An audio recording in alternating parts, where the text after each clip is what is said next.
बिस्मिल्लाहिर्रहमानिर्रहीम। अस्सलाम वालेकुम स्टूडेंट्स। तो ये आ गई हमारी असाइनमेंट नंबर 2 STA 301 की फॉल 2022 की। आगे बढ़ने से पहले आपसे एक रिक्वेस्ट करूँगा, काइंडली प्लीज़ चैनल को ज़रूर सब्सक्राइब कर दीजिएगा ताकि अपकमिंग जो भी वीडियोज़ हैं वो भी आपको मिलती रहें। आगे बढ़ने से आपसे रिक्वेस्ट करूँगा, काइंडली वीडियो को एंड तक देखिएगा और अपने कॉन्सेप्ट क्लियर कीजिएगा। जो स्टूडेंट्स समझना नहीं चाहते वो डायरेक्ट सोल्यूशन दे के भी आगे बढ़ सकते हैं। काइंडली एंड तक देखिएगा और अपना कॉन्सेप्ट क्लियर कीजिएगा ताकि आगे चले क्वेश्चन अगर आपका पेपर में से कोई भी आता है, आपके कॉन्सेप्ट क्लियर होंगे तो आप खुद इसको सॉल्व कर पाएंगे। तो सिंपल अपनी असाइनमेंट को देख लेते हैं। जो आपके असाइनमेंट के जो टोटल मार्क्स वो हैं 20 हैं। आगे बढ़ते हैं, नीचे कोई इंस्ट्रक्शन दी है। इसकी जो डेडलाइन है, मतलब इसकी जो लास्ट डेट सबमिट की वो है 23 है। बकायदा टाइम भी दिया है, मतलब 24 आवर्स लास्ट टाइम तक आप इसको सबमिट करवा सकते हैं। जनवरी 23 इसकी लास्ट है। और नीचे जो इंस्ट्रक्शन दी है उसको एक बार देख लेते हैं। काइंडली इसको तमाम को एक बार रीड आउट जरूर लीजिएगा और इन पे अमल कीजिएगा ताकि आपके कोई भी मार्क्स डिडक्ट ना हो। सिंपली चलते हैं अपने क्वेश्चन की तरफ। ये आ गया हमारा क्वेश्चन नंबर 1। इसे देख लेते हैं। मैंने इसके नीचे ही सॉल्यूशन को भी सॉल्व किया है, आप भी एज इट इज ऐसे ही कीजिएगा। ये आ गया हमारा क्वेश्चन नंबर 1। क्वेश्चन नंबर हमसे क्या पूछ रहे हैं? क्वेश्चन नंबर 1 में कह रहे हैं an experiment is repeated 100 times and a fitted binomial distribution is obtained as follows। कह रहे एक एक्सपेरिमेंट है, उसको रिपीट हम 100 बार कर सकते हैं। उसको अगर फिटेड करें बायनोमियल डिस्ट्रीब्यूशन के अंदर तो वो किस तरीके से फॉलोज होगा वो यहाँ पर मेंशन किया गया है। नीचे कह रहे हैं पी की जो वैल्यू है x is equal to capital x है, फिर स्मॉल एक्स है, फिर इज इक्वल टू है, फिर c की पावर 5 है अपॉन x दिया हुआ है। फिर उसकी जो वैल्यूज दी है 0.4 power x, 0.6 power n minus x, फिर x की वैल्यू दी है 0, 1, 2, 3, 4, 5। मतलब ये इसकी वैल्यूज आप इसको एज्यूम कर सकते हैं x की वैल्यू 0 से लेकर 5 तक है। ये तमाम बार को एक इक्वेशन आ गई है। उसके बाद क्या कह रहे हैं, calculate the expected frequencies for the fitted binomial distribution. कह रहे एक्सपेक्टेड जो आपकी फ्रीक्वेंसीज हैं क्या क्या बन सकती हैं, आप उसको फिट कर सकते बायनोमियल डिस्ट्रीब्यूशन के अंदर, उसको कैलकुलेट कीजिए। ये ऊपर हमें वैल्यूज दी, अब इसे हमने फाइंड करके हमने एक्सपेक्टेड जो उसकी फ्रीक्वेंसीज जो बन सकती हैं हमने वो निकालनी है। तो सिंपली सोल्यूशन की तरफ चलते हैं और इसको समझ लेते हैं। सबसे हमने यहाँ पर क्या किया है, हमने कहा हेयर वी हैव हमारा जो पर जो इक्वेशन थी वो तमाम हमने यहाँ पर मेंशन कर दी है। p x equal to x, ये तमाम वैल्यू में यहाँ पर मेंशन कर दिया। उसके बाद हमने सिंपली कर दिया एज्यूम किया हमने p इज इक्वल टू क्या है, मतलब यानी ये जो p की वैल्यू है उसको ले 0.4 ले लिया है और q की जो वैल्यू है उसको मैंने लिया 0.6। आगे p और plus q is equal to 1 कर दिया हमने। ठीक है, ये हमारी वैल्यूज होगी। फिर हमने कहा फ्रीक्वेंसी जो है n है, कैपिटल n जो हमने जैसे मेंशन किया है। ऊपर हमने क्या मेंशन किया था क्वेश्चन में, कह रहे थे रिपीटेड हो रहा है 100 बार। तो हमने लिमिटेड इसकी वैल्यूज ले लिए 100 टाइम्स, तो capital n is equal to 100 हो गया।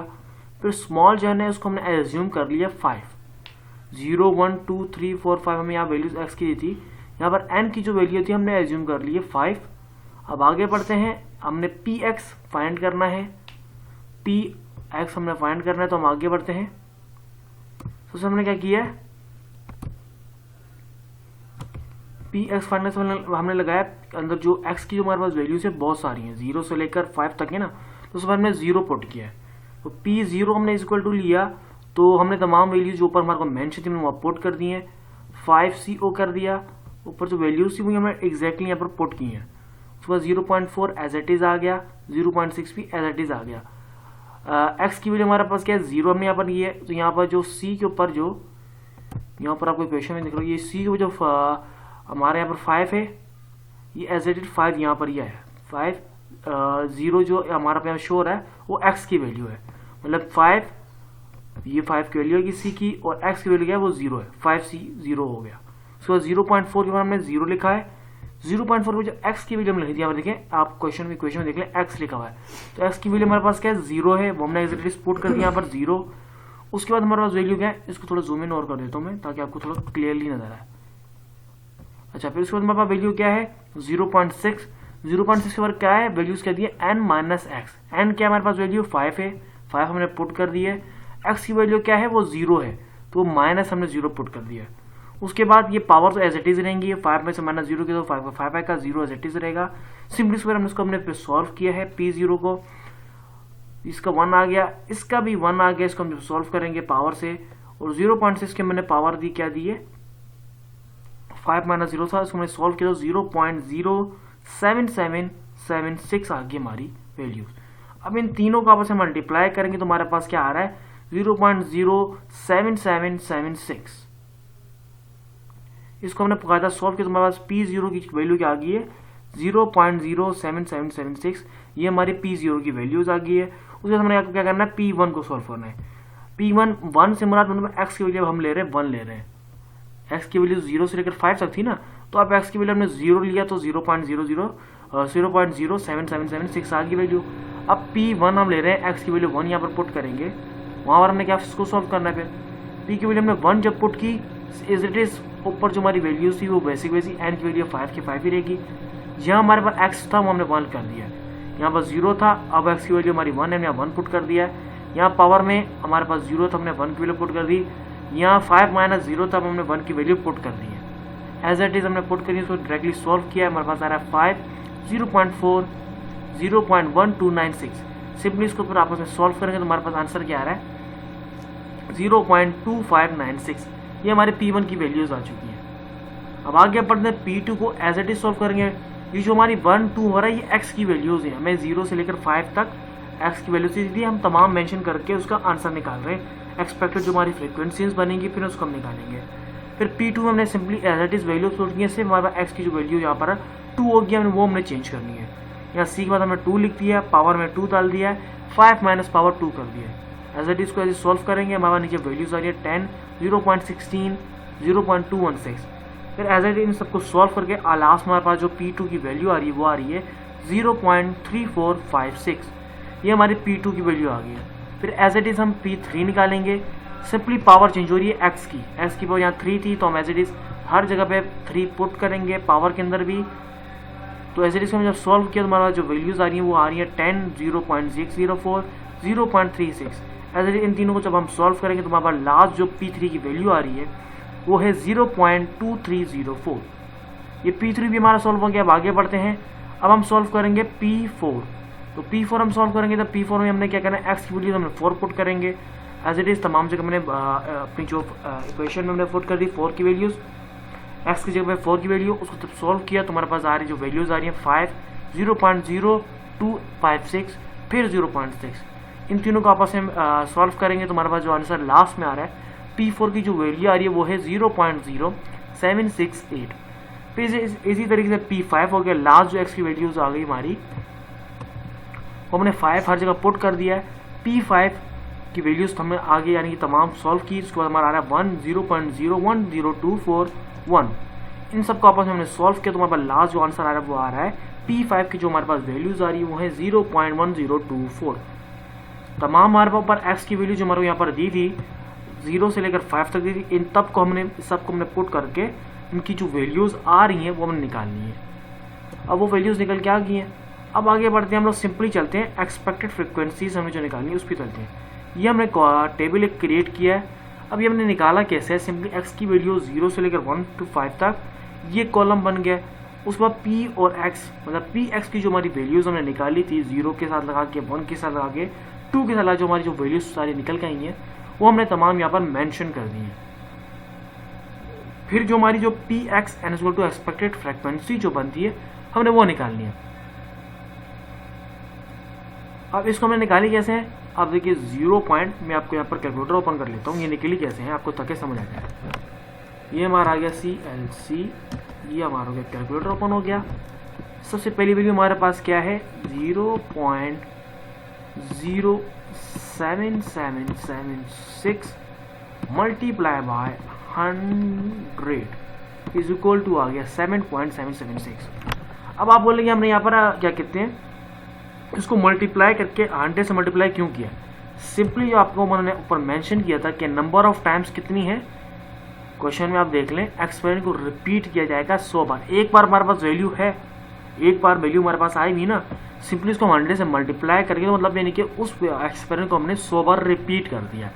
एज इट इज हमने यहाँ पर मेंशन भी किया था अपने डेटा में कि n की वैल्यू, जो फ्रीक्वेंसी की जो n की वैल्यू कैपिटल N लिखा है वो 100 है, मतलब नंबर ऑफ टाइम्स कितने हैं, तो सिंपली उससे हमने मल्टीप्लाई किया तो हमारा 100 टाइम्स एक एक्सपेरिमेंट हो गया। मतलब ये वैल्यूज़ को हमने 100 टाइम्स जब किया तो हमारे पास जो आंसर आ रहा है वो आ रहा है 7.776। ये तमाम वैल्यूज़ मैंने ऐसे ही निकाली हैं, आपको डायरेक्ट यहाँ पर मैं सॉल्व करके शो कर रहा हूँ। दूसरा जो है दिखा देता हूँ एक बार दोबारा आपको सॉल्व करके, 0.2592 मल्टीप्लाई बाय 100 टाइम्स जब होगा तो इसको मैंने इक्वल टू किया तो हमारे पास क्या है 25.92। ये आपको मैंने टाइम बचाने के लिए तमाम सॉल्व करके पहले से रखी हैं, तो ये जो आंसर आ गया वो आया 25.92। इसी तरह से हमने तमाम dx की जो वैल्यूज़ थी उनको 100 टाइम्स, मतलब वो 100 टाइम्स उनकी होगी, मतलब रिपीट किया, जिसको परमा को बताया गया कि 100 टाइम्स अपने एक्सपेरिमेंट को करना है। तो एक वैल्यूज़ को हम जब 100 टाइम्स करेंगे तो उसके बाद हमारा जो फ्रीक्वेंसी, एक्सपेक्टेड फ्रीक्वेंसी आ रही है वो ये आ रही है। फिर उसको हमने टोटली इसको जो नॉर्मल इसकी वैल्यूज़ निकाली है वो हमने फाइनल वैल्यूज़ निकाली है, वो हमने कैसे निकाली है, मतलब यहाँ पर 7.776 लिखा है, हमने आगे 8 क्यों लिखा है, हमने सिंपली इसको राउंड ऑफ किया है। राउंड ऑफ में किस तरीके से होता है अगर किसी स्टूडेंट नहीं पता उसके लिए मैं दोबारा रिपीट कर देता हूँ। पॉइंट में जो वैल्यूज़ जो होती हैं अगर वो 5 से अबव जा रही हैं, मतलब यहाँ पर देखिए 7.7 है ना, तो मतलब 5 होता ना तो भी इसको मैं राउंड ऑफ कर लेता। अगर 5 से नीचे वैल्यू होगी तो वो राउंड ऑफ नहीं होगी, मतलब जैसे अभी 7.5 से अबव है ना पॉइंट वैल्यू, तो उसको हम 8 कर देंगे, मतलब एक आगे डिजिट बढ़ा के इसको भी पॉइंट में वैल्यू ताकि नहीं लिखें।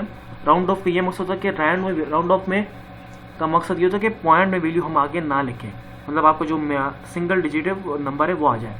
तो ये आगे पॉइंट के 5 के बाद आगे वैल्यूज थी 7 था, इसको राउंड ऑफ किया तो इसका 8 हो गया। अगर ये 5 से पीछे होता तो हम 7 एज इट इज लिख देते, मतलब 7.4 होता, 3 होता, 2 होता, तो हम यहाँ पर 7 से लिखते। तो इसी तरह 25.92 है, मतलब 5 से अबव जा रही पॉइंट की वैल्यू, तो 25 की जगह हम लिख देंगे यहाँ पर 26 राउंड ऑफ करके आ गया। सेम एज 34 हो गया, 34.5 था, देखिए 5 से अबव जा रहे हैं ना, तो 5 से अबव जाए 34 हम 35 राउंड ऑफ कर देंगे। इसी तरह 23.04, अब देखिए ये कम है, मतलब 5 से कम है, 0 फिर 1 2 3 4 5 तक जाता, तब मैं इसको राउंड ऑफ करके 24 कर दे। ये 23 है तो एज इट इज हम 23 लिख देंगे। फिर 7.68 है, देखिए 5 से अबव जा रही है तो 7 जी हम लिख देंगे 8 लिख देंगे राउंड ऑफ करके। इस तरीके से लास्ट जो हमारा 1.024 है, पॉइंट में 0 आ रहा है तो एज इट इज हम 1 राउंड ऑफ करके लिख देंगे। तो ये हमारे एक्सपेक्टेड फ्रिक्वेंसीज, मतलब लास्ट हमारा आंसर आ चुका है। यहाँ पर आपका जो है क्वेश्चन 1 का आंसर कंप्लीट हो गया। अब आगे बढ़ते क्वेश्चन नंबर 2 की तरफ बढ़ते हैं। आगे बढ़ने से आपसे फिर से रिक्वेस्ट करनी, प्लीज़, बहुत मेहनत की जा रही है ये एक वीडियो बनाने में, काफ़ी मुझे मेहनत लगी है, काफ़ी पूरा एक दिन मेरा तो लगा, बीच में लाइट भी चली जाती थी, लोड शेडिंग का प्रॉब्लम था, तो इस वीडियो को बनाने में पूरा सोल्यूशन क्रिएट करने में मुझे काफ़ी टाइम वेस्ट हुआ है। काइंडली प्लीज़ चैनल को जरूर सब्सक्राइब कर दीजिएगा और आगे अपने दूसरे दोस्तों से शेयर कीजिए ताकि उनकी भी हेल्प हो जाए। और काइंडली एंड तक देखिए, अपने कॉन्सेप्ट क्लियर कीजिए। इतनी लंबी वीडियो बनाने का ये मकसद है सिर्फ आपका कॉन्सेप्ट क्लियर हो जाए, ताकि एग्जाम में आप फिर टेंशन आपको ना हो, आपको जब कॉन्सेप्ट क्लियर हो एग्जाम में आप इसको आराम से सॉल्व कर पाएंगे। तो ये असल में थोड़ा लेंथी था, असल में टाइम मार्क्स का भी था ये क्वेश्चन, इससे थोड़ा लेंथी भी था। अब नेक्स्ट जो हमारा है वो है क्वेश्चन नंबर 2 है, वो 5 मार्क्स का है। देख लेते हैं उसमें हमसे क्या पूछे हैं। कह रहे calculate the mean and the variance of the hyper geometric distribution.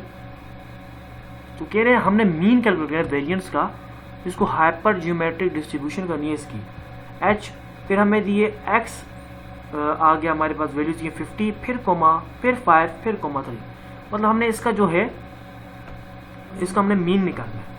तो सिंपली सोल्यूशन करते हैं। हियर भी हमने मेंशन किया, सोल्यूशन के बाद हमने तमाम वैल्यू और पुट कर दिए h s, हमने 50 की जगह n कैपिटल N ले लिया है, 5 की जगह n ले लिया है और 3 की जगह k ले ली, ये हमारी वैल्यूज होगी।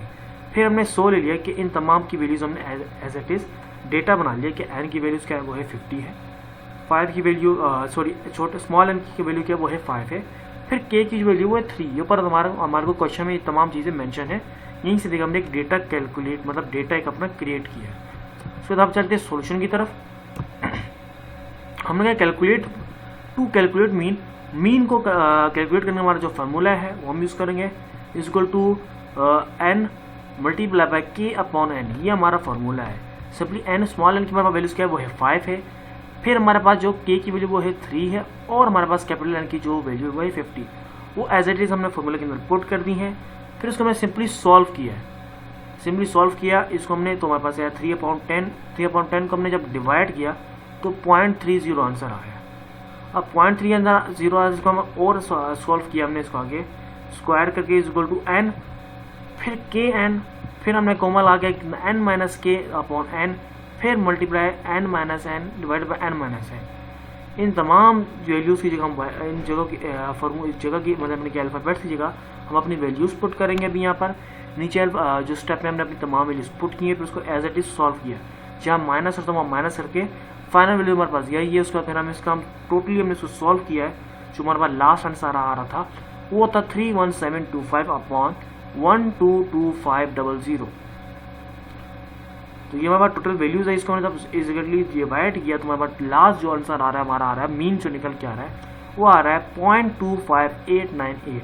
तो ये हमारा क्वेश्चन नंबर 2 का मीन निकल के आ गया है। तो ये हमारा आंसर हो गया क्वेश्चन नंबर 2 का। उम्मीद है तो यहाँ तक आगे कॉन्सेप्ट क्लियर हो गया क्वेश्चन नंबर 2 तक भी। तो सिंपली आगे बढ़ते हैं क्वेश्चन नंबर 3 की तरफ। उससे पहले फिर से रिक्वेस्ट करूँगा काइंडली प्लीज़ चैनल को जरूर सब्सक्राइब कर दीजिएगा। क्वेश्चन नंबर 3 को समझ लेते हैं। क्वेश्चन नंबर 3 में हमसे क्या पूछा गया है कि सपोज करें that the number of typing errors per page has a Poisson distribution with average 4 typing errors. कह रहे आपके पास सपोज करें नंबर ऑफ टाइपिंग एरर जो है हर पेज के जो डिस्ट्रीब्यूट किए गए हैं वो 4 है typing errors. What is the probability that in a given page the number of typing errors will at least 2? कह रहे क्या प्रोबेबिलिटी है कि हर गिवन जो पेज है उसमें जो एरर टाइपिंग जो एरर होगा वो एटलीस्ट 2 ज़रूर होगा। प्रोबेबिलिटी हमने निकाली है। कह रहे कि हमारे पास जो है पर पेज के ऊपर जो एवरेज जो टाइपिंग एरर्स आ रहे हैं वो है 4 हैं। कि हमने प्रोबेबिलिटी निकाली, क्या प्रोबेबिलिटी है? प्रोबेबिलिटी है कि जो टाइपिंग एरर्स है वो हर पेज के ऊपर एटलीस्ट कम से कम 2 आएंगे। तो हमने सिंपली सबसे पहले क्या निकाला, सब मीन निकालते हैं। मीन का हमने निकाला, फॉर्मूला निकाला, उसका हमने सिंबल लगाया इज इक्वल टू 4 कर दिया, मतलब टोटल हमारी जो वैल्यूज है वो 4 है। फिर हमने सिंपली फॉर्मूला पुट किया है P x greater than 2 is equal to question mark हमने लगा दिया आगे। अब इसको सॉल्व करने के हमारे पास क्या फॉर्मूला है, हमने फॉर्मूला पुट किया। फॉर्मूला पुट करने हमने वेयर हमने कहा दिया कि एक्स की जो वैल्यू है वो हमें पता नहीं है, वो कोई भी हो सकती है, 0 से लेकर इन्फिनिटी है, 1 2 3 4 5 6 मतलब इन्फिनिटी जितना जाता है। कोई अंदर फिक्स यानी कि नंबर नहीं है, कोई भी पॉइंट इसका नहीं है क्लोजिंग पॉइंट, ये इन्फिनिटी नंबर है। सिंपल से हमने आगे वैल्यूज पुट किया 1 minus P x greater than 2 हो गया हमारा। सिंपली से पर हमने क्या किया है, एज इट इज हमने हमारी जो ऊपर वैल्यूज हमारे को दी क्या की थी, प्रोबेबिलिटी 2 की हमने निकाली थी ना, तो ये हमने फॉर्मूले में 2 पुट किया हुआ है। इसकी हम फॉर्मूला लगा के इसको सॉल्व कर रहे हैं। तो यहाँ पर हमने इसको एज इट इज का कॉमन लिया हमने 1 माइनस पी ब्रैकेट में होता है एक्स ग्रेटर देन 2, तो इसको हमने कॉमन लिया है, 1 माइनस एज इट इज आ गया, पी को कॉमन लिया हमने जब तो x इक्वल टू 0 हो गया plus P x equal to 1। इसको हमने फिर इसको स्क्वायर ब्रैकेट के अंदर क्लोज कर दिया। मतलब इसको हम अगर दोबारा से इसको मतलब हमने सिंपली ओपन किया है कॉमन लेके वीडियो अपने जो हमारी इक्वेशन है उसको हमने ओपन किया। अगर इसको दोबारा से मल्टीप्लाई करके सॉल्व करेंगे सेम ऊपर वाली 1 माइनस पी ब्रैकेट के अंदर एक्स ग्रेटर देन 2 वैल्यू हमारी वापसी आ जाएगी। तो ये हमने इसको ओपन किया, उसको सिंपली हमने इसमें सॉल्व किया, इसको पुट किया फॉर्मूला अपना x इक्वल टू 0। हमने ऊपर किया था x इक्वल टू जो हमारी जो उसका फॉर्मूला है ई माइनस यू लेमडा एक्स अपॉन एक्स 0 और ये फजेजे का निशान, ये तमाम हमने यहाँ पर पुट कर दिए हैं। यहाँ पर पी एक्स इक्वल टू 0 की हमने वो फार्मूला पुट किया, फिर plus P x equal to 1 की जगह हमने वो फार्मूला दोबारा पुट कर दिया। यहाँ जो x की जगह पर हमने 0 की वैल्यू पुट कर दी है और यहाँ पर x की जगह हमने वैल्यू 1 पुट कर दी जो हमारे को ऊपर मेंशन थी। सिंपली फिर इसको हमने सॉल्व किया है 0.0183 divided by 1, 0.0183 multiply by 4 divide by 1, ये हमारे पास वैल्यूज आ रही। सिंपली फिर इसको हमने दोबारा सॉल्व किया, मतलब अपॉन को इसको हमने एलसीएम लिया, इसको हमने सॉल्व किया तो हमारे पास आ रहा है 0.0183 प्लस 0.732, ये हमारे पास जो आ रही है वैल्यूज आ रही है। इसको आपस से प्लस करके हमने प्लस किया तो हमारे पास फाइनल जो वैल्यू आ रही है वो आ रही है 1 माइनस 0.010915, ये वैल्यूज आ रही है। तो इस वैल्यू को फिर हमने 1 से माइनस किया तो फाइनल हमारे पास जो प्रोबेबिलिटी आ चुकी है, आंसर जो हमारा आया है वो आया है 0.9085। तो ये हमारा क्वेश्चन नंबर 3 का फाइनल आंसर आ चुका है। उम्मीद करता हूँ यहाँ से आप दोबारा देख लें, आपके कॉन्सेप्ट क्लियर हो गया, आपको समझ आ गई होगी किस तरीके से जो है आपकी असाइनमेंट सॉल्व हुई, आपके आंसर सॉल्व हुए। काइंडली आपसे रिक्वेस्ट करूँगा, काइंडली प्लीज़ चैनल को जरूर सब्सक्राइब कर दीजिएगा और अपने दोस्तों के साथ इस वीडियो को शेयर कीजिएगा ताकि उनकी भी हो जाए, उनकी भी हेल्प हो जाए। Till then, thanks for watching and please subscribe our channel.